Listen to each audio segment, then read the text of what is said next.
Hello, Spookies, and welcome to Rick or Treat Horrorcast, hosted by yours ghoulie, Ricky J. Duarte. My guests today are fellow horror podcast hosts. Jarrod Hornbeck is a teacher, writer, and independent producer based out of Brooklyn, New York. Steve Guntli is a writer, actor, and podcaster living in Austin, Texas, who can be heard on Cinemarcade, Ultra 64, Wii Universe, and Talking Terrific Television. Combined, Jarrod and Steve are the hosts of Puppet Masters Castle Freaks, a podcast specializing in B-movie analysis, particularly films produced by the iconic Full Moon Features and Empire International Picture Studios. Welcome to the show, a couple of Puppet Masters and Castle Freaks themselves, Jarrod and Steve. Thank you, Ricky. Hello, how's it going? Thank you for having us.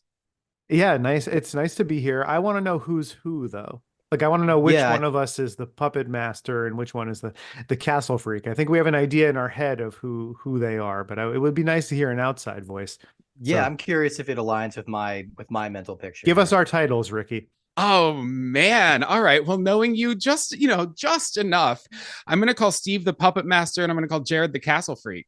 That's fair. Okay. All right. Does that fit? I was truthfully going to go the other way, but I can see arguments on both sides. I'm going to say there's a little bit of both in each of you. Inside all of us are two wolves. One is a puppet master, the other is a castle freak.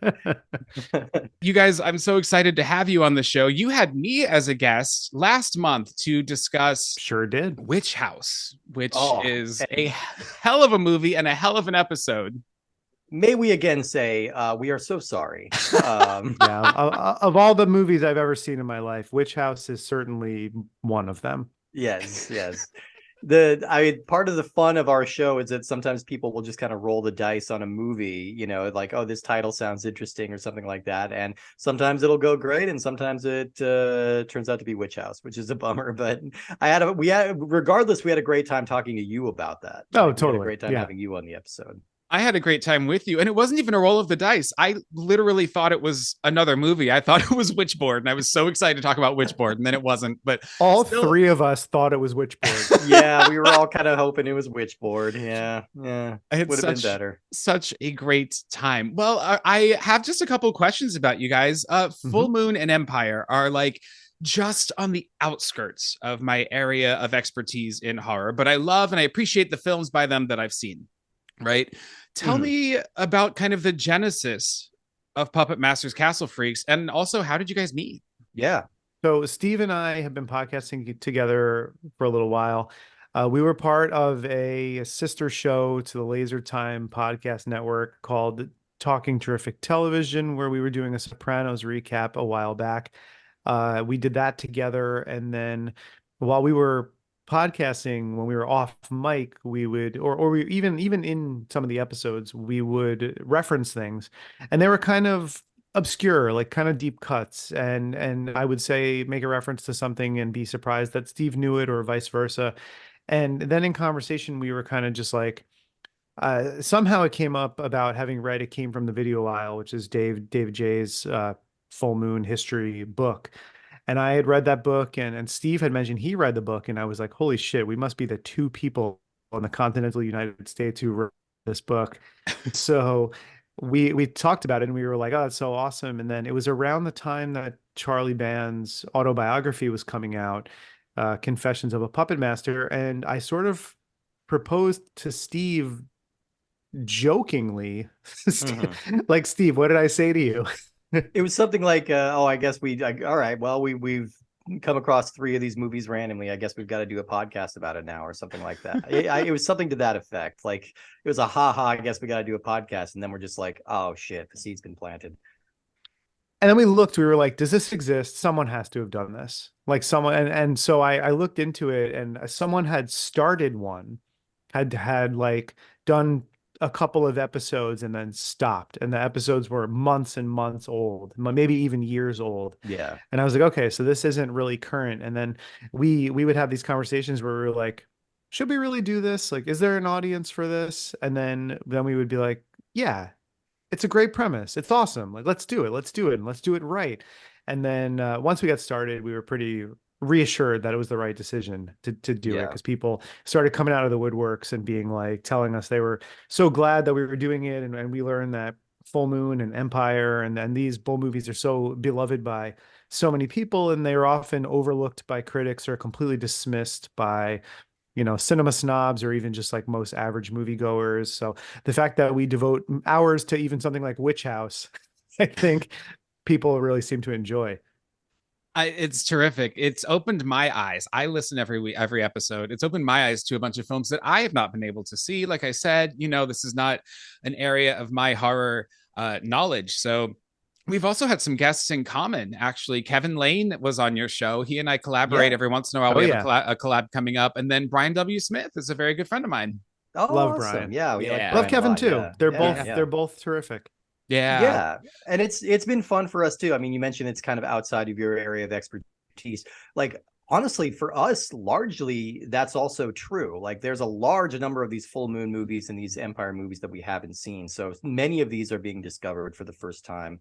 And I think we're just kind of enjoying trying to find the value in these kind of trashy movies that have sort of been lost through time. And I think we do. I think we do find a good deal to recommend in a lot of these movies. It's really interesting to me that like half the fan base also seems kind of split, where it's like people who listened to the show on a recommendation or something, who maybe aren't as schooled in Full Moon and Empire stuff. But then there's also a lot of people who grew up with the movies. And so we've approached it from the point of view of like, I've seen a number of them. I've seen more than Steve to start, but by no means would I ever say that I'm familiar with the entire catalog. So the fun of it for us, I think, is it works both ways. It's like we get to revisit an absolute classic like a From Beyond, which gives us an excuse to watch and talk about it.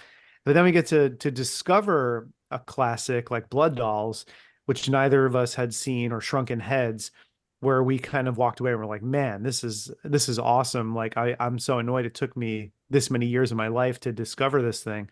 And so it's nice. We get to kind of have it both ways, where we get to discover new stuff and then revisit things that we like. And I like to think the fans get the same thing. Like some of them are getting to hear somebody talk about a nostalgic property that's often overlooked, and other people get to hear about something that sounds like a wild idea on paper, and then they have a new fun movie to go seek out. Totally. And you guys are a complete blast to listen to. You have great rapport. You are funny and knowledgeable. You're very good at kind of piggybacking on the other's idea. And it's a great fucking podcast. Great job, guys. Thanks so much. Can you just compliment us for the next 90 minutes? Can that be what this show is? That's all I had. I feel like sorry, I blew the wad all up front.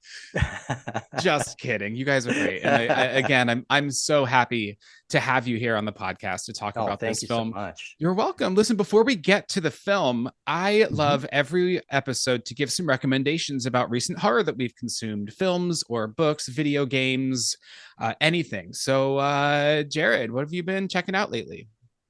Okay, so what I'm trying to think about what I've been checking out lately, I've actually been admittedly kind of slow in terms of seeing new things. I do feel like 95% of the content that I've consumed in the last like 8 months has been Full Moon features stuff. So it's been stuff generally related to the show. I mean, there's some non-horror stuff. I went to see a 35 millimeter screening of Godfather Part 2 recently in the theater, which was amazing. So I'm trying to think of like horror related stuff, like what I've watched that I've liked lately. I went to some Shudder showcases. You know what I'll use this opportunity for? To plug my friends Jen Wexler and Sean Redlett's movie, The Sacrifice Game, Cool. which is on Shudder right now. It's so much fun. It's a movie that takes place on Christmas in 1971 about a couple of young girls at an all-girl school who don't have family and are left at the school over Christmas break, and some killers who are sort of designed after the Manson family are going around the town killing people, and they stumble upon this mostly abandoned school, and there's some slasher stuff, some occult stuff, some great 70s period things, and I saw it at a couple screenings when it played here in New York to open, and now it's on Shudder. It I believe it premiered on Shudder like December 8th, maybe, and it's doing really well. A lot of people had it on their year-end lists, in their short lists of favorite movies of the year. So I haven't seen a lot of other. I mean, what am I going to plug? Exorcist, Believer? No, thank you. No. Like I've so Sacrifice Game. If you want to see a good movie about the occult and demons and stuff, go watch Sacrifice Game on Shudder. Nice. It's I'm on not my paid queue. by Shudder, I promise. Yeah, right. It's on my queue. I was about to press play, and then my stupid fucking neighbors, they blast music, and it was a movie that I didn't want to have to sit through their fucking, party to try to enjoy. So I shelved it. I'm coming to it soon. I cannot wait. Yeah, I've heard nothing but great things about it. Yeah, it's super fun. It did really well. It closed Brooklyn Horror Fest here, which was a big deal. So Jen and Sean and Heather Buckley, the producer, and some of the actors, they did Q&As and stuff, and it was just really fun to be at an event like that with people who you know and support, and so it was really great. But I think that's about it for me. What about you, Steve? For me, yeah, I'm in a similar boat where a lot of the movies I've been watching lately have just been for various podcast pursuits. So I haven't gotten to see too much new horror lately, but you threw out video games, so I'm a video game guy. I'll have to offer those up. I just recently completed the Resident Evil 4 remake that they made for PS5 just last year, and really, really got into that. I was always a little lukewarm on that game, but whatever reason, this new one really clicked with me. It's rebuilt enough that it's still going to surprise you if you're a fan of the original game, but there's plenty of new stuff and plenty of familiar things. And it put me on a Resident Evil kick, so I just immediately booted up Resident Evil 3 Remake, and I'm playing that now too. So I'm working my way backwards through the Resident Evil series again. Yeah, I think that's about it for me. I did watch Babe, Pig in the City last night again, and that's surprisingly horrific, but wonderful movie. So I'll throw that one out there. Such a different film than Babe. Babe makes me cry at the end every time. And then Pig in the City was like a real change in tone and direction for the franchise. Really tortures a lot of dogs in that movie. It's really very upsetting. As a dog owner, it's difficult to watch all these dogs getting mutilated in this movie. No. This G-rated movie for children. Kids movie. That's hysterical. My recommendation is, so for New Year's, a goal of mine that I set was to become an avid reader again. I used to be, and then just stopped. And so now, what is today? We're recording on January 12th, not even halfway through, and I've already read 3 books. So I've already read more books. Awesome. More books than I read last year. So I'm really proud of myself. But good for you. So I just finished a book called The White Bishop. Friend of the pod, Brandon Perez Sanchez, is one of the co-writers on it. He's part of the Monster Makeup Productions crew who did Death Drop Gorgeous and Saint Drogo, which I just saw the New York premiere screening of. I can't recommend it enough. So I finished that book, and now I have started Imagica by Clive Barker. And this is a book that I read a decade ago. It is my favorite Clive Barker. It is an epic. It's over 1,000 pages long. I have it broken down into 2 paperback volumes, so it's less imposing, but it's a real journey. I think it's some of his best writing. I think it is a story that is prime for like a really good television series take, give it 2 seasons and tell this story. I just love him, man. Like, he's so good at world building and creating creatures, and showcasing the horrors of humanity as well. He really strides a line, like with a couple of Barkers that I've written. Like, if it was some author with slightly less control of it would be insufferable. But like, he finds the right note. He hits all these gothic beats like so perfectly. It's got this very florid writing, and he's got this really vivid, like Lovecraftian kind of imagination that I love. So I got to check that one out. I haven't read that book. Yeah, It's funny, definitely. Ricky, at no point during you saying like what stuff have we been like consuming lately did I even think of books, which is a problem. Uh-oh. And I also am an avid reader. During the school year, I don't get to read quite as much, so I tend to veer more into nonfiction because I find it a lot easier. I can jump around chapters. I can decide what thing I'm reading about, which aspect of it is most important, and I tend to save fiction and novels for the summer. My beach reads, I usually have about 10 books for the summer, and I bring them to the beach and wherever else with me.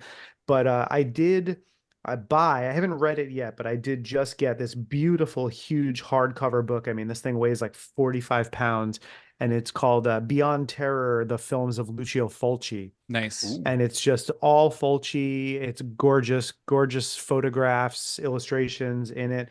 And I also got, which I haven't read yet, this book called Bronson is Loose, which is about the making of all the Death Wish movies, which I'm gonna start reading soon. And then actually for the show, uh, if you listen to the Psychos in Love episode that we released, Matt Desiderio, who works with Forbidden Planet, he had mentioned the Empire of the Bees book, which is the sort of full moon features history, came from the video aisle, but for Empire, which I Cool. didn't even know it existed because it was out of print.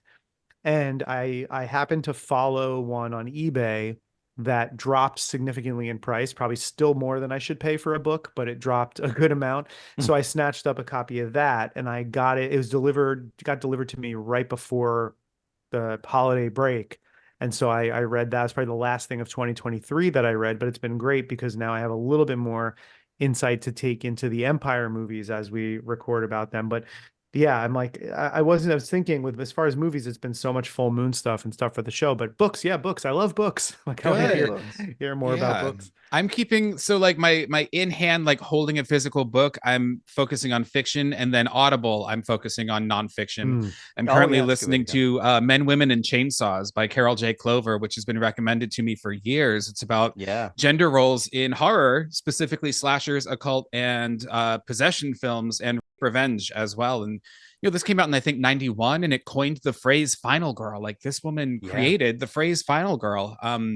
It's excellent. It's I'm finding it to be maybe a hair repetitive, but I'm still blown away with it. I would love, because it's so focused on the binary of gender being 1991. I would Yeah. love like a second edition, an updated version. That being said, in slasher films in particular, gender is really showcased in the binary anyway. There's not a lot of gray area in character development or anything, so it's not, it's still fitting. Highly Sure. recommend this book. I really it's brilliant, it's excellent. Awesome. All right, fellas, well, we Cool. came here to talk about a film. What do you say we go Rick or treating? Let's go. Let's do it.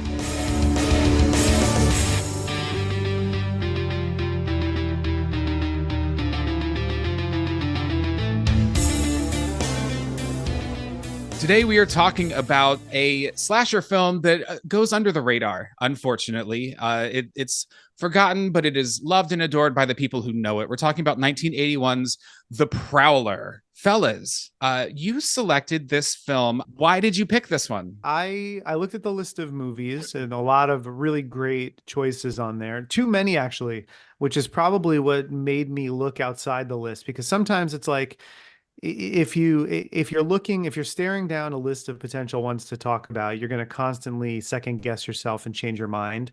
But what struck me was you had all these 80s slashers on there, which, speaking for myself, is sort of has always kind of been my favorite of the subgenre of horror movies. It's the one that I watched the most from when I was young. And so I was looking at it and I saw, a bunch of 80s slashers, and I went, oh, is the Prowler on there? And then I scrolled back up and the Prowler wasn't on there. And then I looked back to see if it was something you covered. And then I brought it up to you and I said, oh, what about the Prowler? Have you ever done, were you planning on doing the Prowler?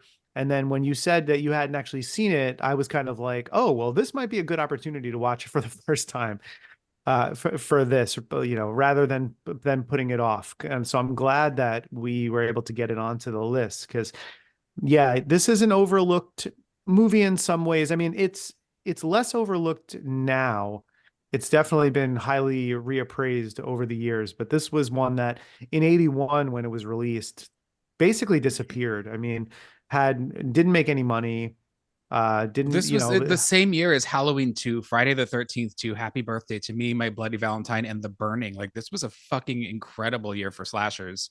Yeah, this it is really the was. year of the slasher. Like Yeah. 1981 is, I think, the single greatest slasher year. When I say greatest, I mean pejorative, like in the way of like there were just one coming out 3 times a week, it seems like that year. I mean, of varying quality, but a lot of those titles you said, and you mentioned My Bloody Valentine, which you and I spoke about how that was one that you've covered and that you loved. There's a lot of similarities between that movie and this movie. Yeah. I almost There feel are. like you could kind of confuse scenes from the two of them that don't involve the killers themselves. Well, it's interesting Yeah. because My Bloody Valentine, which I adore, it is one of my absolute favorites. A lot of those kill scenes were cut and that footage is lost. Mhm. And so it doesn't go as far as I feel like it could. I would love to see that lost footage. This Oh, yeah. film goes for it in these kills, which I can't wait to talk about them. Tom Savini outdid himself in this film. So yeah, I feel like it kind of, in a weird way, fills in some of the holes that My Bloody Valentine leaves me wanting. But I feel like I Yeah. like the plot and characters of My Bloody Valentine much, much more. That's sort of where I come down with it. Like I was excited to talk about this, not because this is necessarily a movie that I love. I only saw it the first time like maybe 2 or 3 years ago, Mhm. but because yeah, I agree that it is kind of not talked about enough, and B, I think it features some of the best effects work by one of the best effects artists of all time, and the fact that like kind of one of the jewels of his resume is sort of buried in this movie. Yeah. And so I think it's worth seeking out just for that. I mean, the kill scenes in this movie are legendary and grotesque and some of the most realistic and upsetting gore that he's ever done. And I think it's worth watching for that. It takes a lot to surprise me, and particularly the bayonet through the head scene blew me away and is perhaps now one of my absolute favorite kills in any movie of all time. We'll get to it. We'll talk about it. I also agree that I mean, I love My Bloody Valentine as well. And I put them very close together. What that movie has going for it that this one doesn't is the Ballad of Harry Warden. Yeah. Mhm. This needed a theme song. This needed a closing credits little A Rose for guitar Rosemary, crooner. the theme song. Yeah. Yeah. I feel like you need to write that song now. I threatened for a while to do a one-man show like a cabaret where I just sang theme songs written for 80s slasher movies. But Oh my God. There's a great one for Terror Vision. Yeah, check that one out. Hey, I'm close by, Ricky. I'm close by. I'll be there. Make it happen. Yeah. all right, fine, I will. I want to see this. The film was made on a budget of about $1 million. It brought in less than $1 million. I read this was the 135th most successful film of 1981. Did not do super well. It was re-released 3 years later in the state of South Carolina without permission under the title The Pitchfork Murders. And to my understanding, no one knows who released it or how or why or what kind of money that might have brought in. From what I understand, The Pitchfork Murders is the title that they gave this movie over in Europe in a copy that they literally cut all of the kills out of the movie.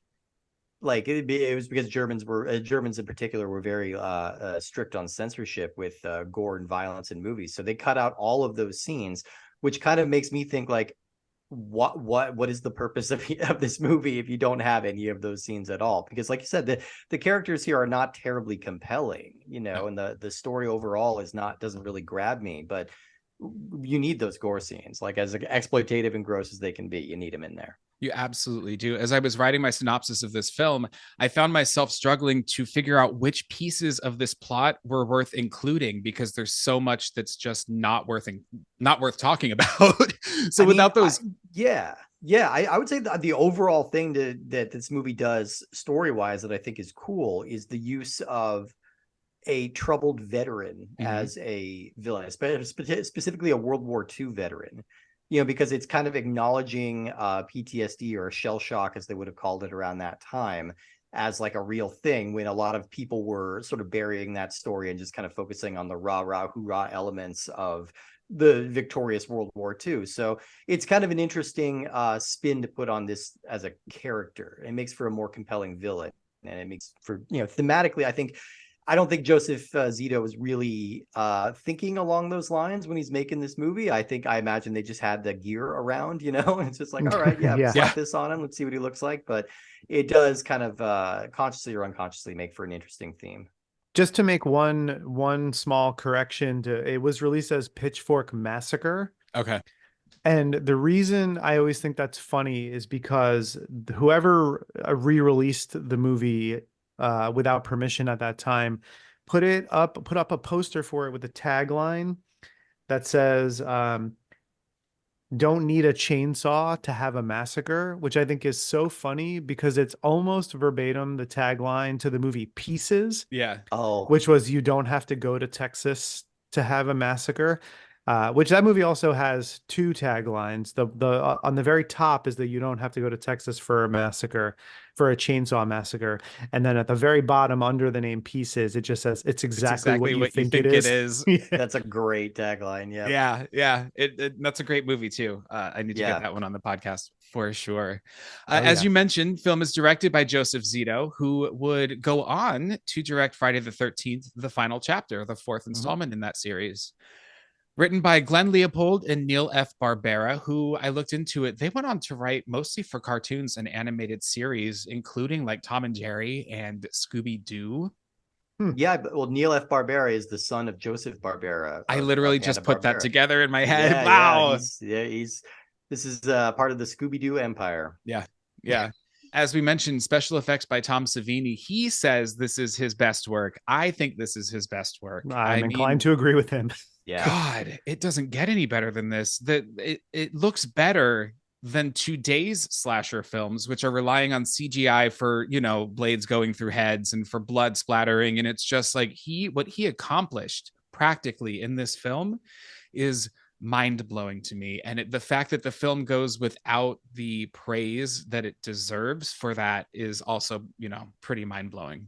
I think Jason Voorhees machete in the head death in Friday the 13th 4 is a really impressive effect, and probably as a single effect ranks up there among the best things he did. But like pound for pound, when you compare this movie, each individual kill in this movie with the individual kills in Friday the 13th 4, as much as I love Friday the 13th 4, it does not. I mean, but also that was Paramount. That was the MPAA being really cautious about what they would let slip in a movie like that, even though they did relax their standards a little bit for part 4 because it was advertised as being the final chapter. So they were just kind of like, fine, this is the last one. Okay, we'll be a little bit more lenient. We'll allow it. Right. And so they were a little bit more lenient with it, but not anywhere near the degree to this. This movie cuts back to what I love so much about these death scenes is that the initial like impalation happens and then you'll see it get a reaction shot, which is where a lot of movies would cut. Mm-hmm. And then it goes back and the gore effect is slightly magnified. And then it cuts again, and then it cuts back again for like a third time where it takes it to the next level that you're just not used to seeing. The girl in the pool with the machete in her neck is like one of my all-time favorite slasher moments. And the I'm mad at myself for forgetting this word, but like, what would you call actually the act of what happens to the woman with the pitchfork in the shower? It has a name. Yeah, I mean, impaled. Impaled, right? Yeah. It's just impaled. Okay, I thought there was like another word for it, but that one too. Just seeing it so menacingly, like just keep getting pushed further and further up, and then like you said, the bayonet in the head. Just when those eyeballs roll back white, it is one of the most amazing shot. Like just the thought to keep that effect going and to add that layer to it, like that's just, not only is it well executed, for better word, pun intended, I suppose, it's also just an interesting creative addition to it, because I don't think anybody's thinking what's going to happen to this guy's eyes because of this, but then when it happens, it's like, oh yeah, like that's awesome. I made an audible, like not even a gasp. It was like a guffaw. I just wasn't expecting it. And it blew. I mean, the whole sequence is just upsetting. What I love about the kills in this film, so I'm a massive John Carpenter fan, as we all are. His kills are very like struggle. Now it's over. and now we're kind of left in a moment of like, what did I just see? Someone just got killed. The kill goes on, and then just like you said, we see the person die. We see that final breath. We see their eyes like die, and it's not these films. These kills are filmed in a way that I don't think we see very often. No. Yeah. I mean, take the shower. I mean, we're jumping around a little bit, but like you mentioned, the shower pitchfork bit, it's like any other movie. This would just be a gratuitous excuse to show a naked young woman in the shower. In this case, it is to really drive home how good these effects are, because there is no shirt, there is no fabric, there's nothing that she could be wearing that's obscuring like where these blades are going. She feels very, very vulnerable, and you really feel the impact of that kill in particular. Like, it's not just tossed off to be titillation. It's genuinely upsetting. Now, for these kill scenes, Tom Savini is the one who's executing them. He's the one in the costume doing the kills. And then throughout the rest of the film, to my understanding, Joseph Zito, the director himself, put on the costume and walked around wearing it. And then at the very end, when the killer is revealed, obviously it's a different actor wearing the costume. But yeah, Tom, because he knew how to do these safely, was the one who ended up executing them. We have a score by Richard Einhorn, and I like the score in this film. It really works until it doesn't. The flowery music at the very end drives me insane. But he did the music for Shockwaves and Don't Go in the House, Eyes of a Stranger, Dead of Winter, and Blood Range. Like, this guy has a resume. Yeah. And beautiful cinematography by Raul Lomas, who also did Children of the Corn, and then would go on to do Friday the 13th Part 4 with Zito. This film looks a lot better than it is, I think. Really interesting shots. And in the same way of My Bloody Valentine, of having a non-traditional kind of setting for a horror movie. Like a seaside community is kind of not the typical set for a slasher movie. It's usually like some kind of anonymous, like middle America place, but this and My Bloody Valentine, which is set in a mining town, those are distinctive. That's like, it gives it a little bit of texture, I think. Totally agree with you, Steve. And I think that's another reason why I really enjoy the movie Dead and Buried. Yes, yeah, because that's another one of those like kind of remote location ones. I think you're absolutely right. It gives it a slightly different isolated location. I know, if you're in the middle of the woods and there's a slasher out on the prowl, like, yeah, you're in an isolated location maybe, but there's something about these kind of small fringe towns that I really enjoy.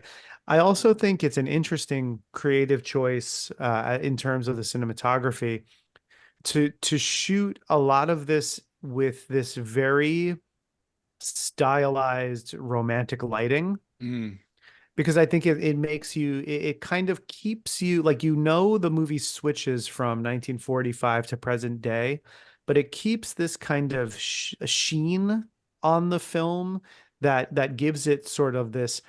This is now 1980 when this is being made and taking place, but it also could be 1945. It almost transcends kind of like there's nothing inherently 1980 about when it cuts to present day, other than maybe some of the hairstyles and fashions and stuff. And because they're getting ready for the dance very early in the film, and a lot of the film takes place at the dance, you don't get a lot of casual 1980 fashion.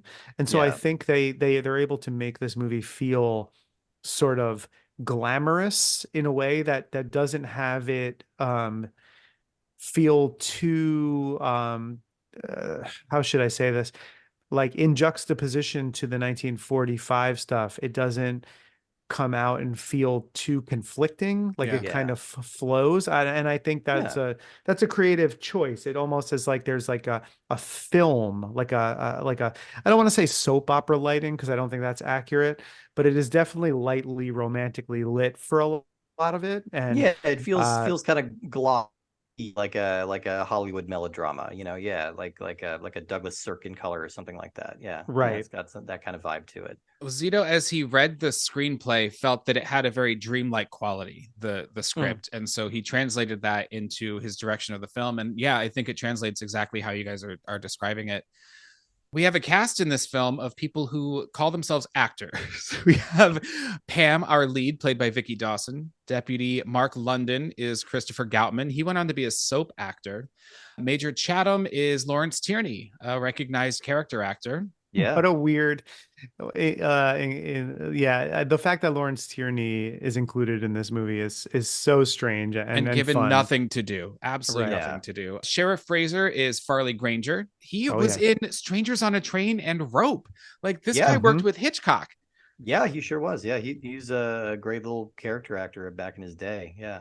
Yeah. And then we have an assortment of teenagers who my first episode ever was Happy Birthday to Me. And there were so many characters who you can't keep track of whose name is who, and they just don't matter anyway. And I found myself struggling to keep up with who was who in this film. I did too. I feel like I nailed it, but we'll go through them as we get through the plot of this movie. Why don't we talk about the plot of The Prowler? Let's do it. So we open on a wartime film, black and white, like you would see old-timey at the movies, telling about the Queen Mary ship returning with 15,000 vets home from World War II. And we see vets kissing ladies in the street. And it does take a moment to mention the psychological effects that these men have gone through. So yeah, Steve, like you mentioned, the PTSD involved in this film, they do acknowledge it. I do wish maybe they went a little further with it, but yeah, it was 1981. That was never going to, it wasn't on their mind. And then also mentions that some of these men were recipients of Dear John letters. And it finishes with "Let dancing replace marching." And then it reminds us to buy that extra war bond today, because that was a thing. We cut to... That was great. I thought that opening video was really well produced. Like, did not expect that really it. Felt like a newsreel. Yeah. Watch out, Utica. Springfield's a city on the grow. Like I like the newsreel. It's such a fun little narrative device and way to introduce the themes of this movie really early on. And such a jarring way to start the movie. Like, to someone who's never seen the movie, I don't put it past a person to have the newsreel start playing and be like, did I put the wrong... That's exactly what happened to me. That's exactly what happened to me. Yeah. They arrived. I've been on the Queen Mary ship. It's in California. It's haunted. My mom says that she felt something, but I don't believe her. So we cut immediately to a Dear John letter from March 12th, 1944, and it is read aloud as we look at this cursive text, and it just says things like, "I can't wait for you any longer. I promised to wait. I tried, but it's so much longer than we expected. And, I know I said I loved you, but I'm young and I have to live my life now. I hope you don't hate me. And perhaps one day we can be friends again. Sincerely, Rosemary." And there is a little red rose drawn in that signature of the name Rosemary. I'm just going to throw it out there. The confusion of Rose versus Rosemary versus Frances threw me off the first time that I watched this film. And I didn't catch, I couldn't figure out that it was all the same person until I revisited. Yeah, and this movie also was another alternate title it had was Rosemary's Killer. Yeah. So yeah, they really lean hard into the identity thing here, but it is a little bit confusing putting those pieces together. I will say it could be made a little bit more clear. It also irks me that Rosemary is an herb, and yet she goes by Rose for short, and roses are used as like a motif throughout this film. Just call her Rose. Like, don't give me the Rosemary. No, but Ricky, see, that would be on the nose. Okay. Rosemary, I mean, now we're thinking. It's nuanced. Yeah, nuance. I think that a hotel would smell better if it was all rosemary everywhere. For sure. That's a nice, bright, fresh, savory smell. Now, from this Dear John letter, we see Avalon Bay, California. It's June 28th, 1945, and it's the night of the graduation day dance. And this venue is decked out. It's a massive, beautiful white building, and there's strands of white lights. It's very pretty. A lot of war vets arrive with their dates, young men and women. They borrowed these cars from a collector. They didn't have the budget to get their hands on them. And costumes were borrowed from a warehouse. But they look good. They're legit. Yeah, I was gonna say that's like a good way. That's how you do it. I mean, if you don't have a lot of money, you want to make period piece work. I was gonna say, for keeping this at a roughly $1 million budget, I'm sure there isn't a continuity expert on set who's making sure that everything is period appropriate, but it looks convincing, and I think that's cool that they were able to at least get their hands on some of this period stuff to enhance it so the movie doesn't feel ultra cheap. Yeah. Yeah. Now, inside, there are a couple swing dancing. There's a big bandstand playing Glenn Miller.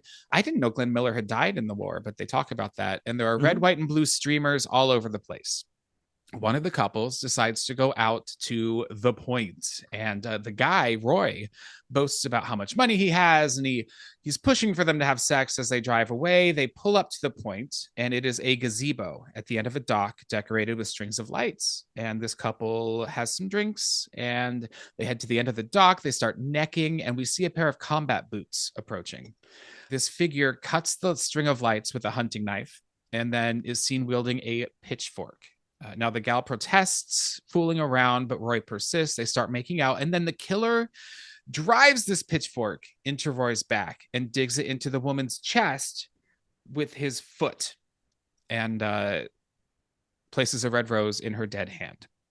The foot in particular was an extra detail because you could really feel like the heft and the weight of both of those people. And, like Jarrod was saying, the cutting back and forth and like showing the reaction shots and everything like that really drove this home. And I'm just like, this is the moment where this movie kind of had me perk up and just like, oh shit. Okay. Yeah, we're in for something. Yeah. Cause if you look at Friday the 13th 2, which takes its like double impaling from Bay of Blood or Twitch of the Death Nerve, where they, he puts the spear down through the two people. I mean, the MPAA hacked up Friday the 13th Part 2 to shreds. And you were talking before about how you would love to see My Bloody Valentine. I would love that too. I wish there was a way we could see the true Friday the 13th 2 uncut, because it has some of my favorite setups, and then the kills ultimately are a little lacking because they were tampered with so much. But in most movies you would get that cutaway to a reaction shot.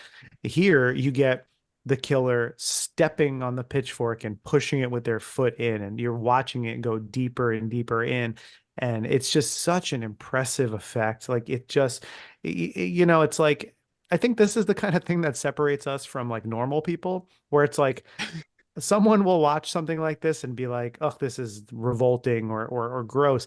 And we're watching it and we perk up and our eyes widen, because I think, we're looking at it and we're thinking about how graphic and grotesque it is on one hand, but at the same time, we're thinking about like what a feat of effects work we're watching take place. And I think like that's just something that's so enjoyable about this movie. And I'm glad, Ricky, having suggested the movie for this show, to know beforehand. I mean, we obviously haven't gotten through all the kills and the plot yet, but I'm glad to know that these affected you, because I was saying he's in for a treat if Yeah, big time.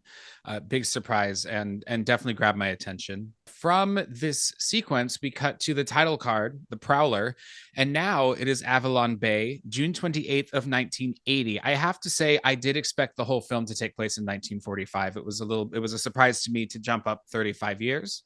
They are preparing for the graduation dance, and we meet Deputy Mark London, who is flirting with a couple of female students. He's giving them tips on hanging the banner for the dance, and he's approached by Pam, our lead. And there's some terrible flirting dialogue going on, but they agree to go get lunch together. And London remarks that he has to stop by the office first, or the sheriff will kill him. Yeah, that deputy's really kind of throwing it around too. He's just kind of flirting at everybody, and I say flirting at them. He's not really, there's not a whole lot of engagement here, but he's just putting it down hard. For sure. And just telling us that the sheriff is going to kill him right off the bat is, I didn't pick up on it until the second time I saw it. So yeah, it's a little Easter egg that you don't really know about. At the police office, Pam is talking to Sheriff Fraser and says that there hasn't been a graduation day dance since 1945 because Major Chatham wouldn't allow it. Very My Bloody Valentine. No, this is the first dance since the murders. She feels sorry for Major Chatham because he's all alone in that big house, so close to where they found his daughter and that boy. Now, Sheriff Fraser tells her and London that the state police called about an hour ago and said somebody robbed a market up by Columbus, cut some kid up and stole his car. They think he might be headed this way. This is a whole red herring that, for me, does not serve the plot. First off, it's a sequence I wish we got to see instead of we were told about it. And then second, it really kind of doesn't take us anywhere. Yeah. And despite this, the sheriff still has plans to leave town to go fishing, but he trusts Deputy London and says he can handle anything that might come along. Anything.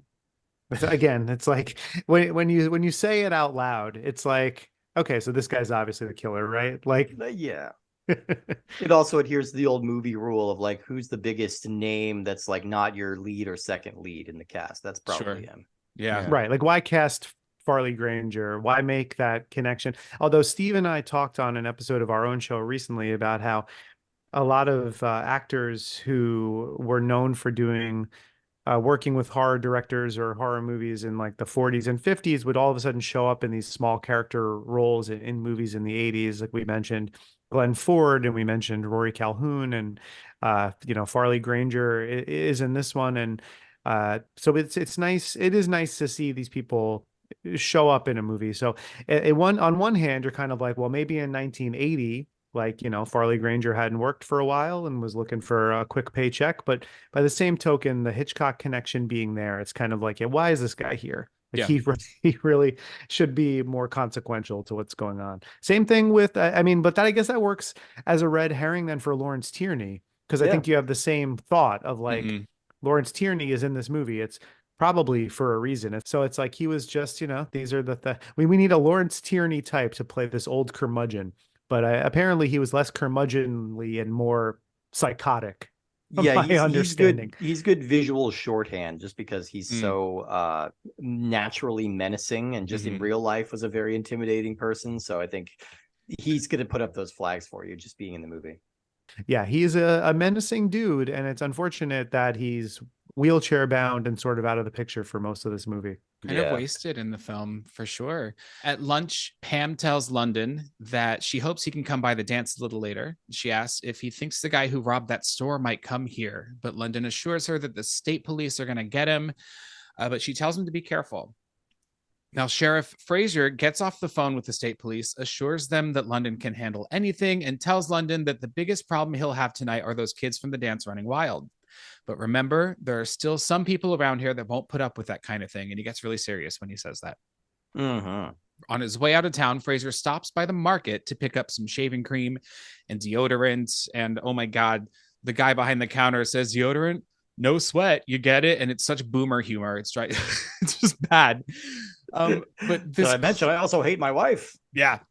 Take my wife, please. This clerk and another guy who works there, who might be mentally handicapped, serve as a couple of other red herrings. They may be brothers. I'm not quite sure, but I'm not going to call it completely inconsequential to the plot. It's just, giving us people who could be suspects to be in a murder. Yeah. And I appreciated at least that we had some like interesting side characters here to get invested in, because I'm still having the problem of like not remembering which character is which and which actor is which is for our stable of heroes. They're a pretty uniquely bland group. Yeah, for sure. These guys are a lot more interesting. Yeah, no, the character, I believe his name is like Otis, the character in the Otto, in the deputy's office. I mean, that guy he's kind of like a prototype of Harlan Williams. Before Harlan Williams was a person that people knew about. I kept thinking that when I was seeing him. But yeah, I think our leads here are less quirky and memorable and a little bit more nondescript. Yeah, big time. Although I do think it's interesting that the woman who plays the lead, like, I mean, I say the lead, but like the number one final girl in this movie, Pam, the actress Vicky Dawson, she was only 19 when they were making this movie, which I think is interesting because usually it's the reverse that happens. Usually you have like a 28-year-old playing a teenager. Here you have a college dance and it's a graduation dance. So we're assuming that they're all 22 years old or so.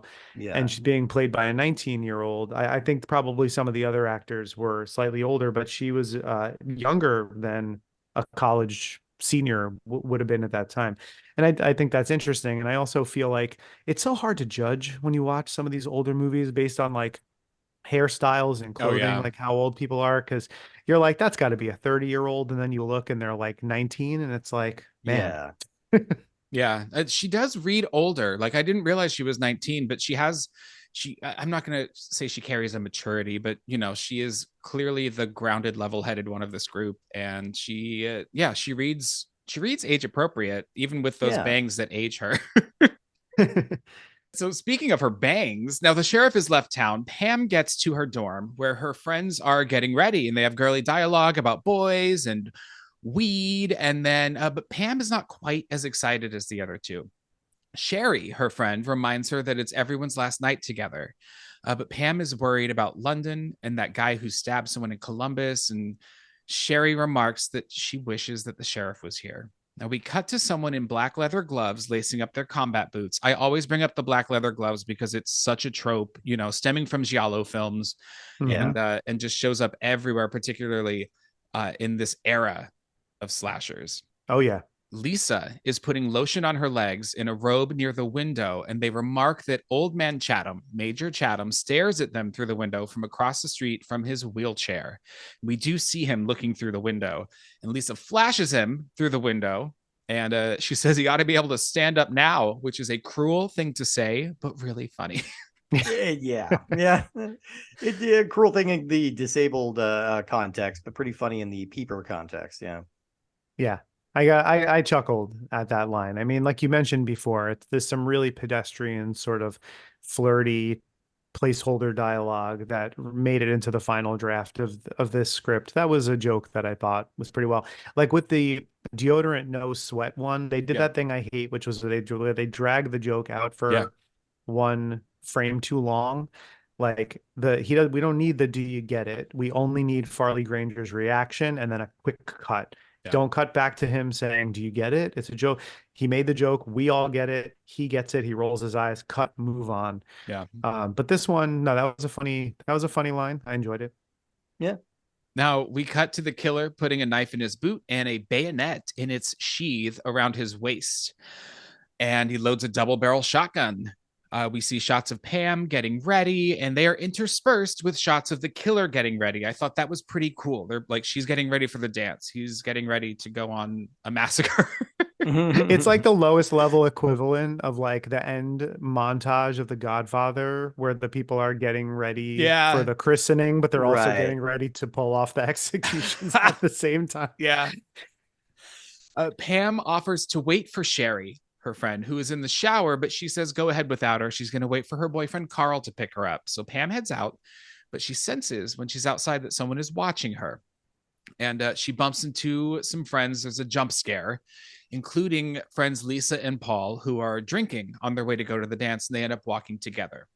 Now a figure enters the house where the dorm. It's a really massive, like 4 or 5 story home. Really beautiful. This film was shot in New Jersey, takes place in California. Yeah. We get a POV shot straight out of Halloween going up the stairs.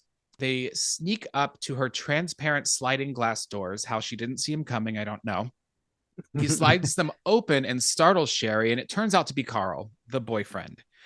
And she tells him to take off his clothes and get in. So he heads to the bedroom and starts to undress. But he is grabbed from behind by the killer, smothering his mouth and nose. And the killer plunges the bayonet down the top of his head and straight out the bottom of his mouth, like under his chin. And it's, as we talked about before, it doesn't cut away. We see the blood drizzle from the top of the head as Carl is still alive and kind of like trying to gurgle and make sounds. And then suddenly, as the bayonet is starting to get pulled out of the head, his eyes roll back, revealing just cloudy, like bright white bulbs. And his mouth and jaw are still struggling as the bayonet is removed. It's just like mind-blowing to me that we're cutting from what is obviously a prosthetic head. When I say obviously, it looks real as fuck. Yeah. But we're cutting between that and the real actor, and it's seamless. It really is. This is one of those definite signature moments, and like we said, the eyes rolling back got an audible gasp out of me, and that's pretty hard to do. Yeah. With me at this point with horror movies. But that really upset me. I'm just like, oh my god, that's really shocking. I mean, we get kind of a couplet of arguably 2 of the best kills in the movie just right here in a row, and it's just a real calling card kind of moment. Just like, all right, this is what you're in for. It is, because when you watch the bayonet one, I think you watch it and go, wow, I can't believe they went there.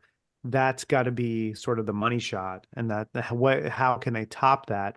And they'll find a way. Yeah. Somehow. I mean, they're all kind. It's kind of like a 3 or 4 way tie for first when it comes to Yeah. some of these kills, but I think that it cuts then um to back to the shower, and it's like you're thinking, okay, well, she's gonna get killed now. It can't possibly be as gruesome as what we just witnessed, can it? It can. Killer wipes, and it should be noted, this killer wears green army fatigues, like from World War II, with a army helmet and then a mesh kind of camouflage mask over the face. So Yeah. army green from head to toe, combat boots, the leather gloves, helmet, and weaponry adorning all over. Wipes the blood off the bayonet, which I only mentioned because it's just an uneasy moment. Like, it's just gross looking. Yeah.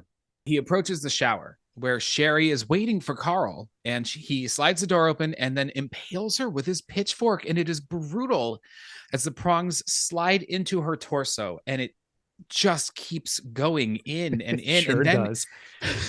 he lifts her up against the wall as she's screaming and bleeding in agony. Just something about the way that it takes time for, like, this is not a Jason character. This is not a supernaturally strong person. This is taking the amount of effort it would likely take to stab somebody, and it's really upsetting, you know. And the fact that they take their time with it and really linger on it is just, yeah, that's part of the power of it.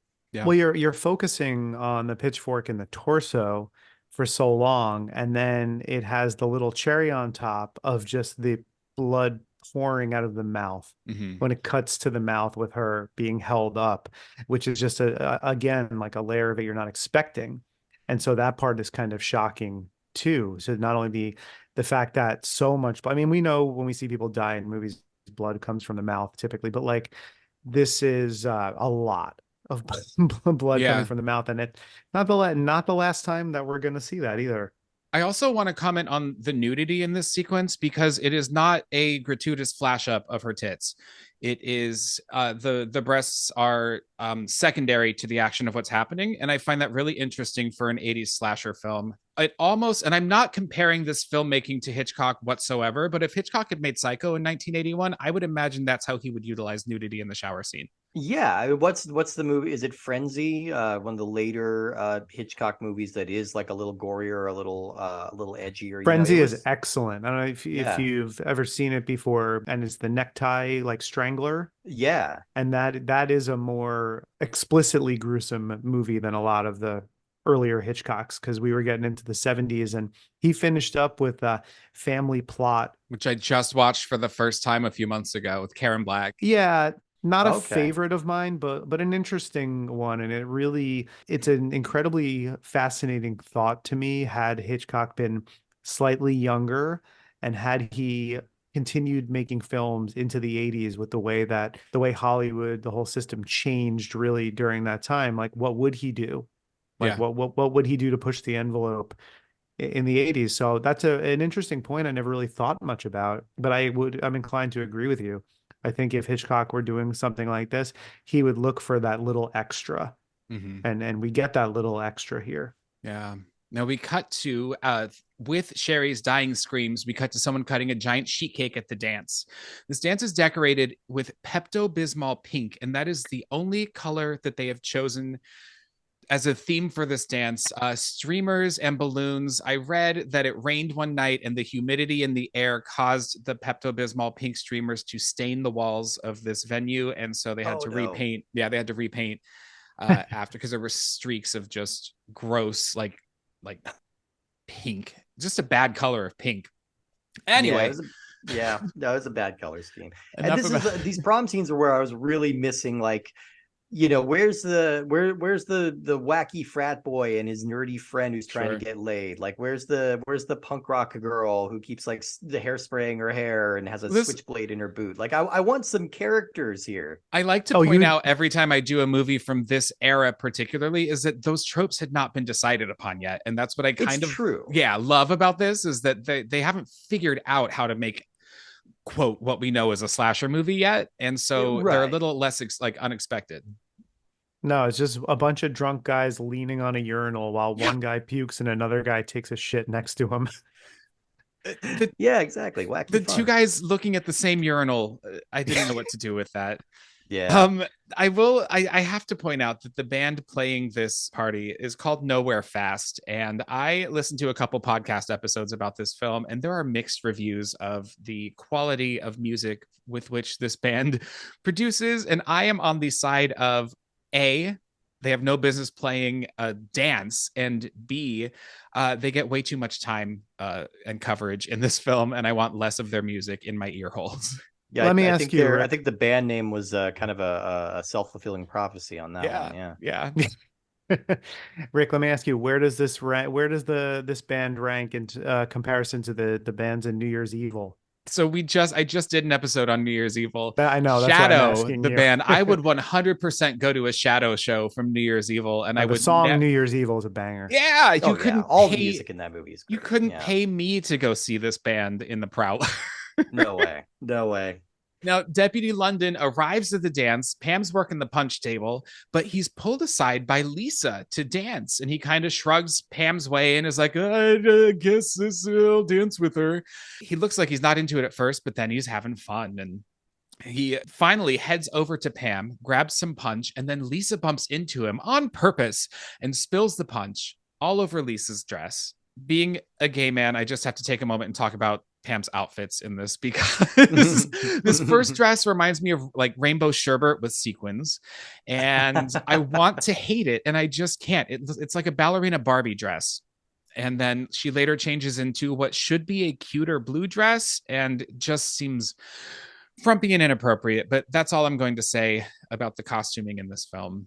The blue dress was more like bridesmaid. Yeah, Yeah, felt like that. That's what it looked like to me. yeah. It's not like a dance dress. Yeah, yeah. Yeah, you can see why Lisa comes in like she comes in like the cha-cha to London's Danny Zuko Yes.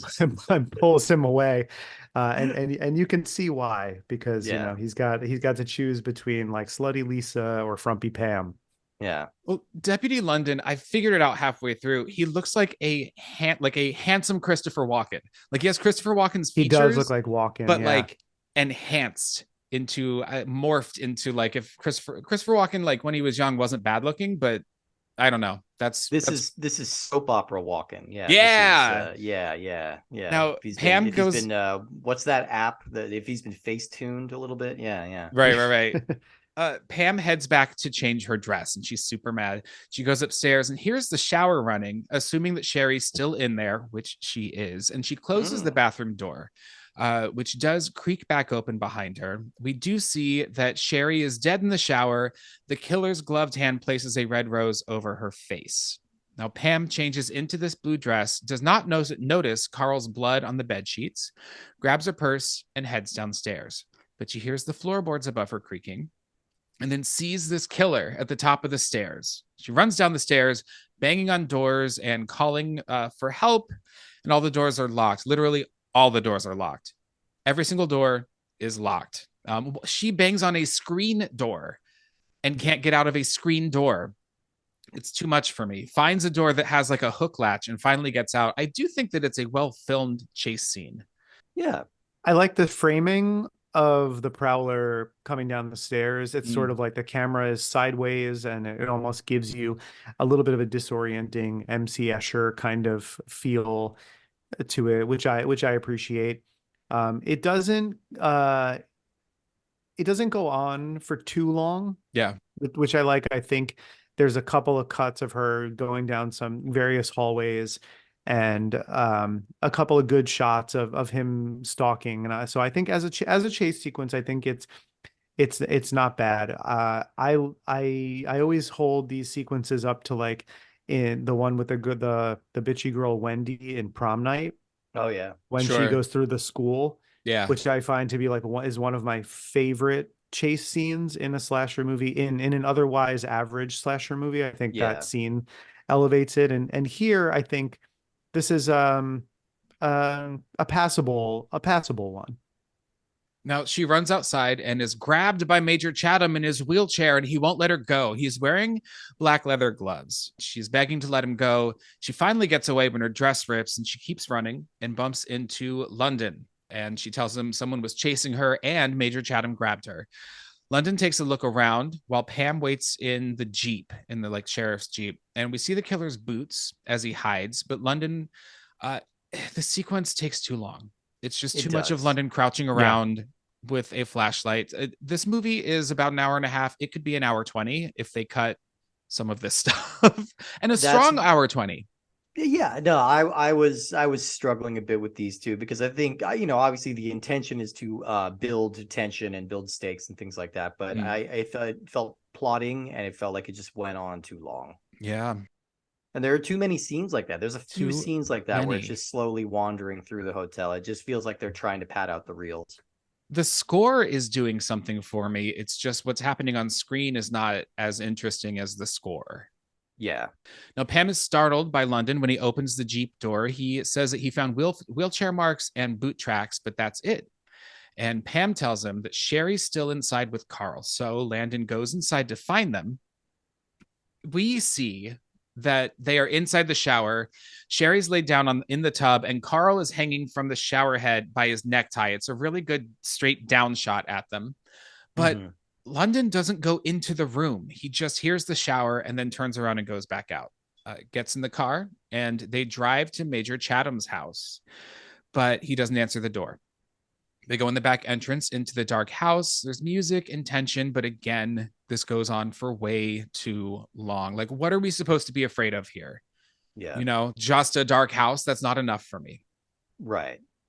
Yeah, we at least need to be cutting to there's some boots, or there's some, there's some shuffling curtains or something, They split up, and London keeps looking, and Pam finds a box of old black and white pictures and a photo album with a rose pressed inside. And there's a picture of a woman, a young girl named Frances Rosemary Chatham. This is the girl who was killed in the opening sequence. London returns, and Pam explains that she has figured out that Frances Rosemary Chatham, the Major's daughter, was the one who was killed 35 years ago, and that they never found the killer. It must have been someone who knew she was called Rose. The killer could still be around.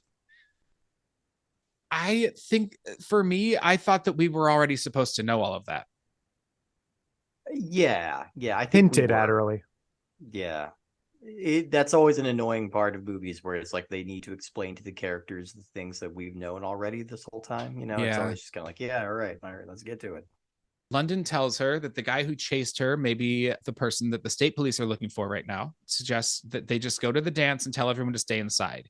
She suggests calling the sheriff, and London gets his feelings hurt. He's supposed to be able to handle anything. Gets a big sad. Yeah, back at the dance, Paul is puking in the bathroom.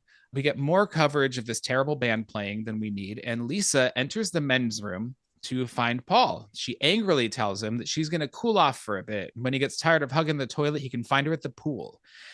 And she leaves, which to me is the worst possible justification of having a woman jump. Like, she's going swimming when she is made up for a dance, like hair and makeup just thrown to the wind. Yeah, she put effort into that. Yeah. Like, there's still an evening ahead of her, Yeah. Nope. That doesn't track. She needs to cool off. Well, she's getting mad at Paul. She's overheating. She needs to cool off. Literally. So I got to say, actress Cindy Weintraub, who plays Lisa in the movie. I don't know if you're familiar. She's also in the movie Humanoids from the Deep. Oh, yeah. Oh, right. So she has not had a lot of luck around water and the surrounding areas. Yeah. Things go bad for her there. Definitely, for sure. She does leave before an announcement is made on stage that a Prowler has been seen around the campus. That's why the movie's called The Prowler. And that could be dangerous. Everyone is asked to stay inside. No one can leave the dance. Lisa's friends talk about Lisa leaving, and they decide, she's probably okay. Yeah. A chaperone gets drunk Paul, kicked out of the dance, despite the announcement that they just made that no one can leave. And Deputy London escorts him out. Yeah. You can't leave by your own volition, but you can No. get escorted out. Escorted out Yeah, by when you're in authority. a unfit state to defend yourself. Yes, Right. that's fine. Let's throw you outside. We cut to Lisa diving into the swimming pool in her underwear. She's swimming around. It's a pretty well shot pool sequence. I love the underwater stuff. I love the lighting in this scene. I think it's really well done. When she starts to climb out the ladder to get out of the pool, she's fucking kicked in the face by a combat boot and falls back in. And I did not see that coming. That was a really upsetting kick. It's Yeah. there's something so dehumanizing about that. Something kind of humiliating. Yeah. 'Cause it's not a fatal blow. It's just, it's dismissive almost. So, Yeah. it was gross. Yeah, and it's crazy too because like a lot of times people will act a certain way in a horror movie and you'll kind of criticize the actions that people take, like, oh, why is this person flailing around like crazy? Why is this person tripping and falling all the time?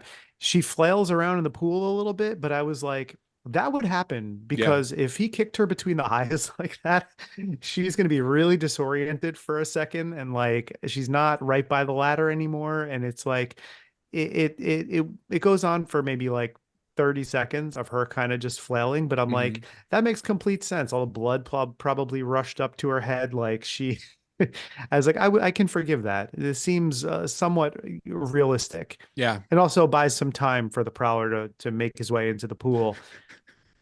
Which he does. First off, they filmed this movie in late autumn, early winter in New Jersey. And so this poor girl had to be in a swimming pool in the freezing cold.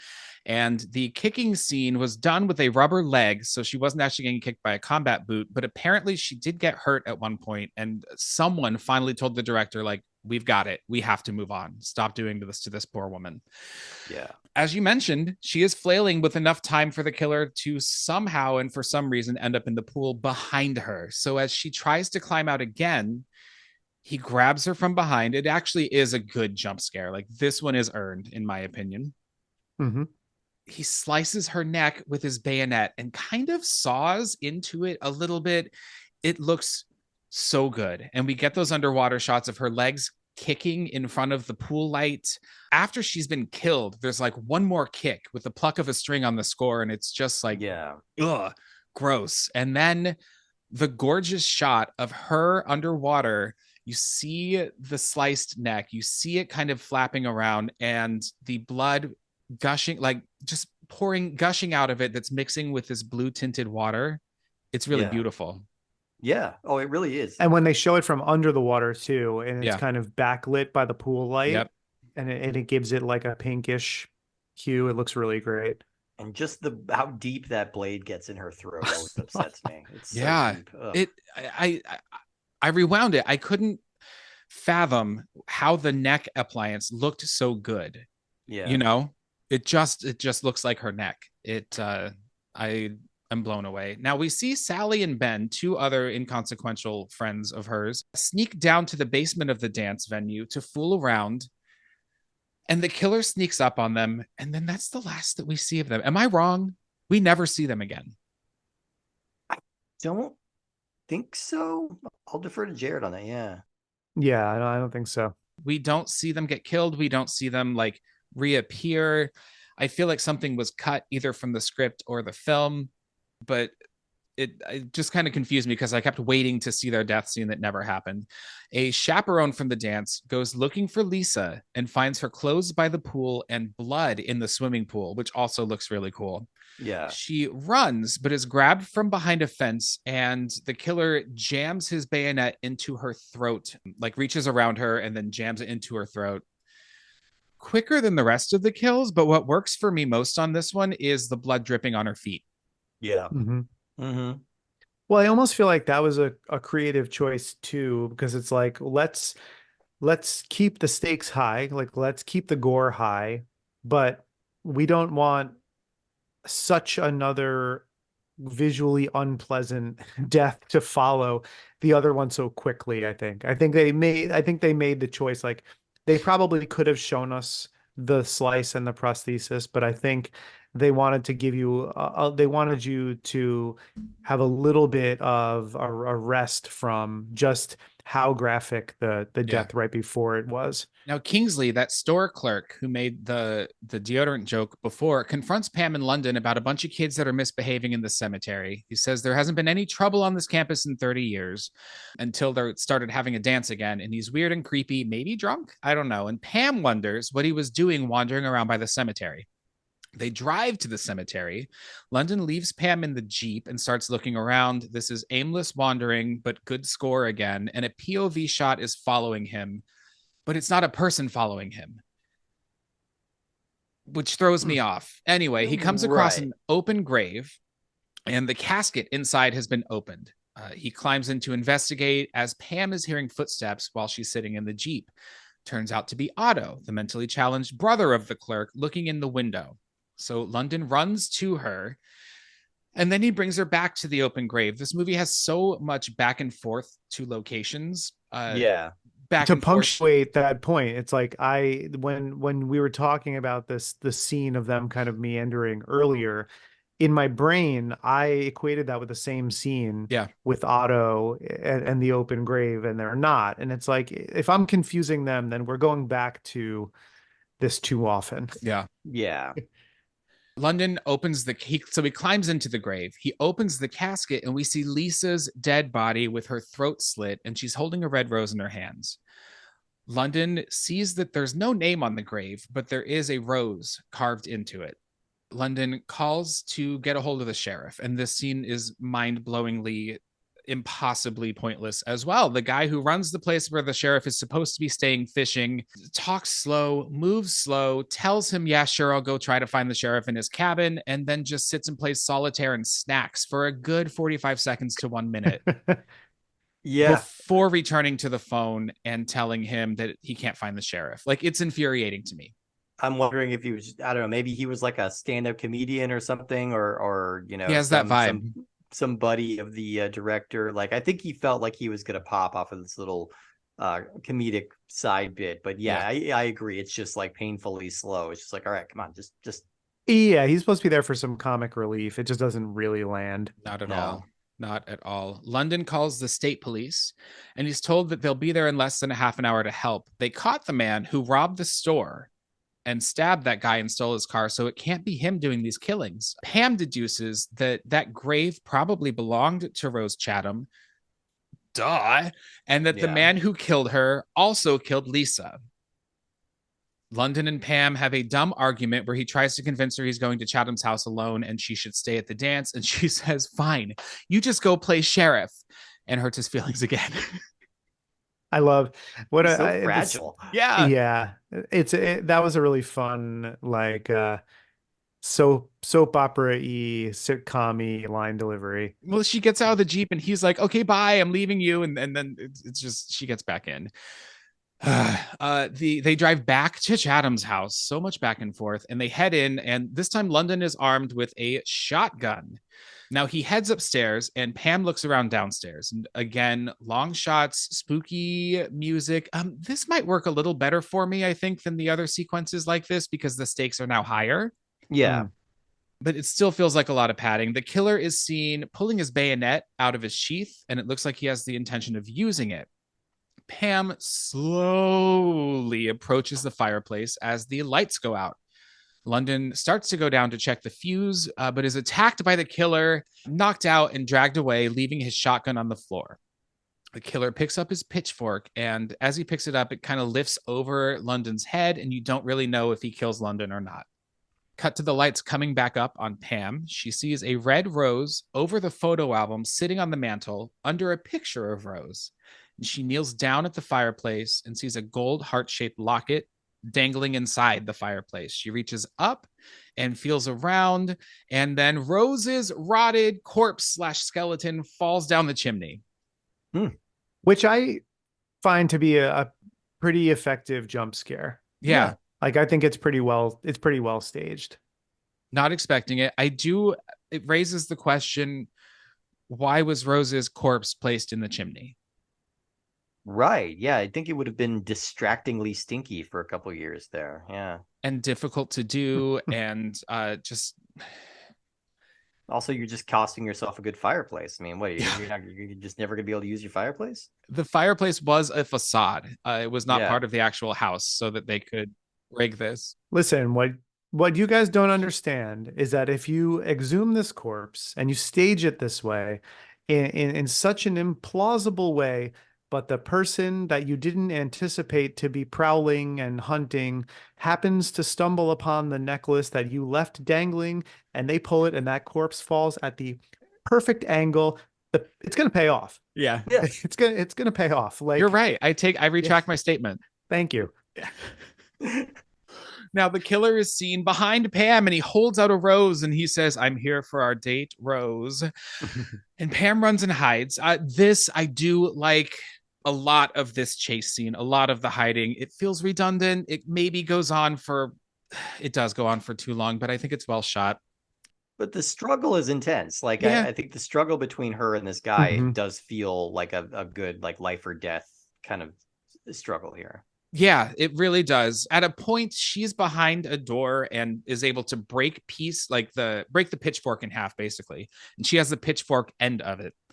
And as he busts through and you think he's going to get her, he is shot by a shotgun, and it is Otto, like the mentally challenged man who has shot him, and he's banged up against a wall. And then we get this too long of a sequence of Pam and Otto looking at each other like sweetly. Like, it's like this isn't just gonna stand because they're taking so long with it, and she's looking at him with like almost romantic longing or something. I don't know. It's hard to interpret what she's thinking while she's looking at this guy. Yeah, and What I like about flowery it- music. What I like about it, though, is that we all know that he's going to pop back up. You see, they cut back to him, the head cocking up a little bit. But then what I love so much is that they correctly assume that the majority of the audience forgot that this guy has a shotgun. Right. Yep. And so you think he's going to pop up and throw his hands up in the air and go, ah, or he's going to like pull a knife or pull the pitchfork out of his back or something like that and plunge it into somebody's leg or something. No, he just full blown double barrel shotguns when he sits up, and it's great. Yeah. And blasts Otto against the wall, and there is blood everywhere. Pam jams the pitchfork, her end of the pitchfork, into the killer's back and leaps for the shotgun. And yeah, they wrestle, they struggle. It's cool to see a final girl like this get something to do and put up a fight, Yeah. It's a good moment. Now the killer starts to cough and then removes his mask. And we see it is revealed that it is Sheriff Fraser. Oh no, I didn't see that coming. No, how could we have guessed? Can I tell you, the first time I watched it, a few days ago, I had forgotten I didn't recognize who this character was. I had forgotten that there was a sheriff in this movie at all. Yeah, I think they needed to have her like yell the sheriff. Oh, you're the sheriff. Because if she didn't do that, I would be like, who the fuck is this guy? Yes. Yeah. Yeah, it's very much like Roy in Friday the 13th. I was just thinking when of they Roy. see Yeah, when you I was see just thinking of Roy Roy. fall on the spikes, the latex mask that he was wearing under the hockey mask rips open, and you see his face, but you don't see all of his face, and there's like rain beating down on him, and there's a good like 10 seconds where I feel like everyone who watches that movie for the first time goes, who is that? Who the fuck Yeah, is? Yeah. yeah. Oh, for sure. And it's the same thing here. So they're fighting. They're still struggling. He has the shotgun in his hand. She finagles it to rest underneath his chin, and she pulls the trigger and blows his head to smithereens. And it's glorious. What a good head explosion. And it's so brief. It's like half a second long. Yeah. You can see enough of it to get the detail of it, but you can tell they were on a strict leash about how much of this they could show. Yes. Is this the same year as Scanners, or is Same Scanners year. the year? Is it year? really? So this is a great year for exploding heads in For head movies. trauma. Between those two, like, this is a great year for that. I know. And then Tom Savini himself, his head blowing up like a melanin maniac was only probably about 9 months earlier. Yeah, because that was Right, 1980. Tom Savini also had a great head explosion in Dawn of the Dead. Oh, he did. Yeah. That's Yeah. right. Yeah, and I don't know if you guys have seen this movie, but there's a great head explosion. I believe it's It's Kirk Douglas, if I'm not mistaken. I could be confusing the two characters in the movie. And Brian De Palma's the Fury. Okay, Oh I've never seen that yeah, movie. yeah, Amy yeah. Never seen Irving is that. like a telekinetic who makes his head I love that explode, movie. and it's awesome too. Yeah. This is a great head explosion. This one ranks right up there with Scanners, right up there with The Maniac. I mean, I love just like a full on like melon explosion I mean, like you get for this one. I'm sure you've gotten to it in other Savini episodes, but this is one that really drove it home for me. Savini is a veteran. Savini Mhm. was on the ground in Vietnam. He Yes. saw a lot of carnage, and he's talked a lot about how his special effects makeup has kind of been a way for him to process some of the things that he saw. Yeah. And with the military motif in this movie, I just couldn't help but think that he's really working through something with this movie, because he's going so far and like putting in so much work into these effects. It feels like it's a movie that struck a chord with him for some reason. I had not even considered that he had been to war. I knew that he had, but yeah, that connection is super, super valid and super apparent. I did read it's his hands that pull the trigger on the shotgun. It was a real shotgun that they used. And apparently it only exploded half of the head, but it must have been the front half because it looks pretty destroyed. Oh, okay, maybe that's why they Yeah. cut away so quick. But yeah, Maybe. it looked good. Yeah, what they had looked good. I'm going to correct myself before people fire off these angry tweets at me. It was John Cassavetes' head, who I believe explodes in the Fury, that Amy Irving explodes, not Kirk Douglas, although Kirk Douglas is in that movie as well. Okay. I keep wanting to do an episode on that, and none of my guests have seen it, but one day I'll get to it. So we cut to the next morning, and London and Pam are driving to the dorm again, back and forth to locations. He tells Pam to go upstairs while he talks to the state police, who are finally arriving. Pam still has blood splattered all over her from 3 people getting shot by shotguns, and she walks upstairs and finds that the shower is still running. And we have flowery, inspirational kind of, oh, everything's finished music playing as she approaches the bathroom and then the shower, which she slides open, and she finds Carl and Cheryl's bodies in the shower. Carl is again hanging from the shower head by his necktie. His eyes are white and bulging. And then he suddenly reaches for her and grabs Pam, and she starts screaming, and she backs away and then covers her face with her eyes, and then comes to realize that that was just a hallucination, as Carl's corpse still hangs lifelessly in the shower.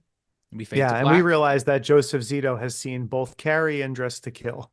And Friday the 13th. And Friday the 13th. And Friday the 13th. Yeah. Yeah, it feels really tacked on and like kind of like a limp way to end the movie. Like it probably would. I would have liked if they just ended the movie on the head exploding. Yeah, just like freeze frame, roll credits over that exploding head. But I don't care enough about the characters to see what happens to them after that. Like that's enough for me.